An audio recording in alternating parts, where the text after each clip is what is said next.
Hey guys, welcome back to my channel. I'm Khierstyn, and this channel we talk about a lot of e-commerce and how to launch physical products online, whether this is your very first product or you are looking at creating a brand from product number 5, number 6, whatever that is.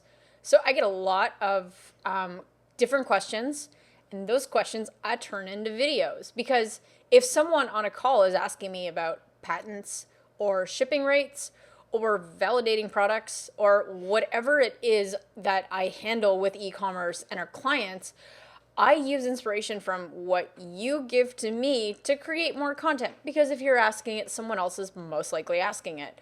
So I'd like to encourage you as you go through this video and you binge watch every other video of my channel. First off, thank you for subscribing and clicking the bell for notifications. We release content every week. Shameless plug there. But yeah, I create these videos off of feedback and questions that you, the interwebs community, whatever, give me. So could you drop any topics that you want us to cover, any questions you have, any whatever, in comments on the video, because that's how I can create more videos. And who knows, you might end up in one of them. So anyway, enough about that.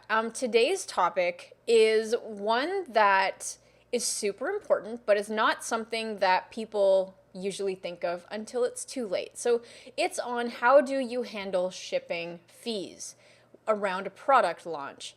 Because when you are, it's like a cat and, wow, bad metaphor. It's like a chicken and egg situation where when you have a new product and you're doing a pre-order model, what this means is that if you're not certainly for sure ordering 1,000 units, and if you're doing pre-order where you're doing a Kickstarter campaign and you don't know exactly how many units you're going to have to ship, you can't get a proper quote for shipping from your 3PL or fulfillment partner until after you've charged money to your customers. So how do you actually, when it comes to Kickstarter and Indiegogo products, how do you manage shipping? Is it something you even charge? When do you charge it? How much do you charge?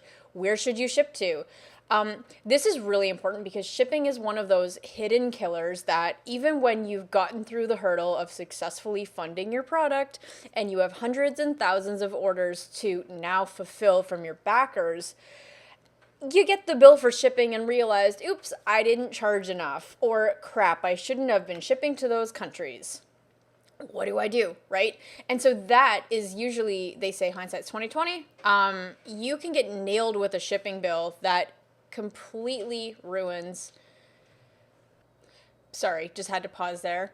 Quarantine's really fun because we have to work in similar spaces with people, and when I'm recording these videos, I get super distracted by anything happening, being it dogs, people walking behind me. So this has been, how are you coping with quarantine? Let me know in the comments. Anywho, so yeah, shipping, going back to that, shipping can be one of those hidden killers to your profitability at the end of a campaign. That's my puppy. So yeah, how do you navigate shipping? When should you even be looking into shipping rates for things? So the reality is that when you're doing a Kickstarter, Indiegogo campaign, or you're doing a pre-order campaign where you are specifically not sure of the number of units that you need to be ordering, this can make it unknown, like a big unknown for how much your actual shipping rate per item is going to be, right? So when it comes to product pricing, first off, before you launch, you should not launch your product until you are sure of approximate rates for your 3PL, approximate shipping rates, be it international, cross-border, domestic, and you have to know which countries you want to ship to.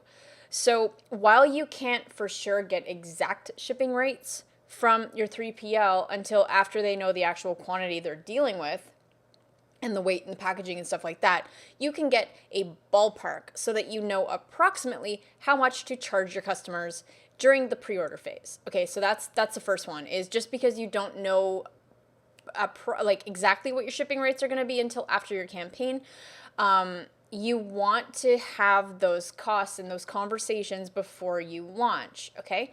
So secondly, is shipping, can you give free shipping in your pricing model? Well, I think that entirely depends on your margins.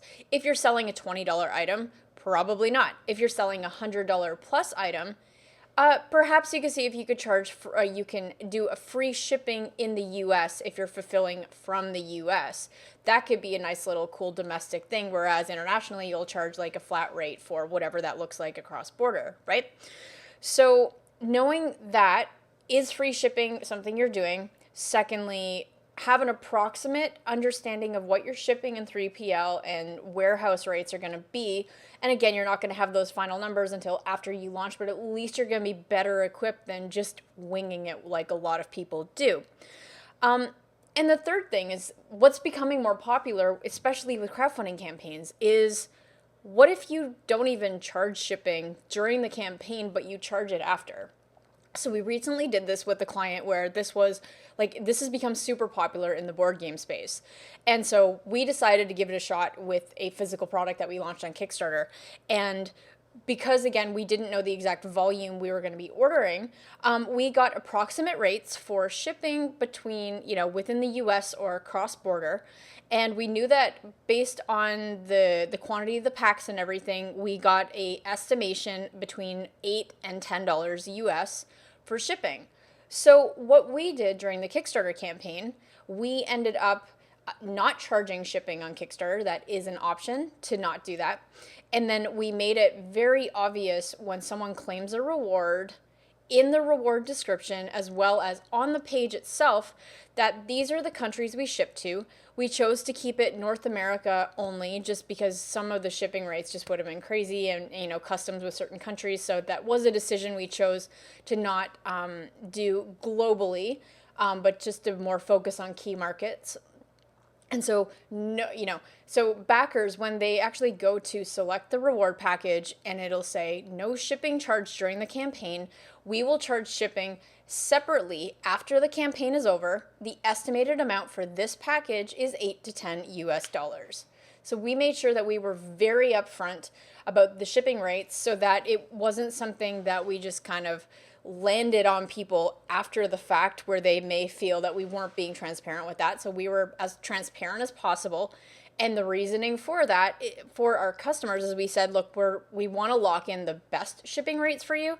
So this is why we are going through the process of doing that and finalizing those numbers after the campaign. But do expect that about a month after the campaign, you will be charged, we'll charge you shipping separately, and this is the approximate amount.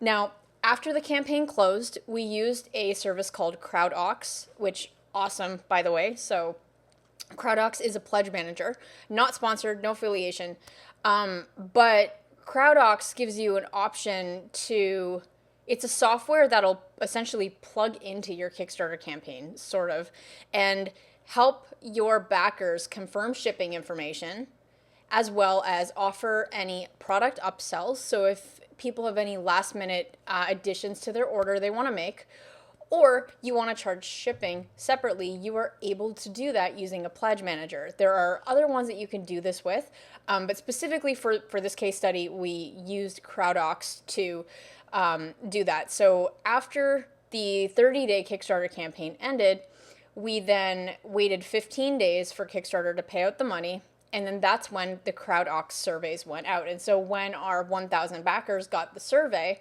they confirmed their shipping information and they were able to close the balance on the actual shipping rate. Okay. And seamless transition, no problems, because everyone knew what to expect. And so would I recommend doing charging shipping after the fact?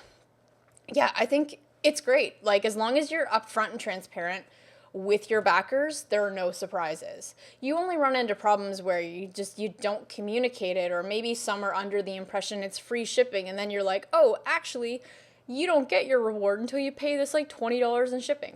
No, be upfront, be as organized about this as possible, and really do make the decision with your pricing as to whether it will actually be included in the cost structure, or if it's something you charge during Kickstarter or if it's something you charge after. But just know that if you do charge it during Kickstarter, you do need to be very, very confident with your shipping rates. Otherwise, you may be charging too much or too little and incur a loss that you didn't necessarily prepare for. So that's my piece on how do you handle shipping rates. Just be upfront with your customers. I think shipping rates can really, really kill your margins. So do your due diligence ahead of time. Also, if you are looking for a recommendation for a 3PL, I do have an e-commerce matchmaking service that's completely free. So if you go to ecommercematchmaking.com, which will be actually in the comments, you can select that you're looking for either a fulfillment partner or a 3PL to help you assist with any quotes before you take your product to market. So that's a free value add thing you just do. So anyway, apart from that, again, if you have any, I guess that wraps up this video. So if you have any other questions that you want covered on the channel, drop them below. And if you are also looking for help launching or scaling your existing e-commerce brand from 6 to 7 figures, then there's information in the comments below. You can also go to khierstyn.com/free training and get on board with that. So apart from that, thank you for liking, commenting, and subscribing to the channel. I'll see you next time.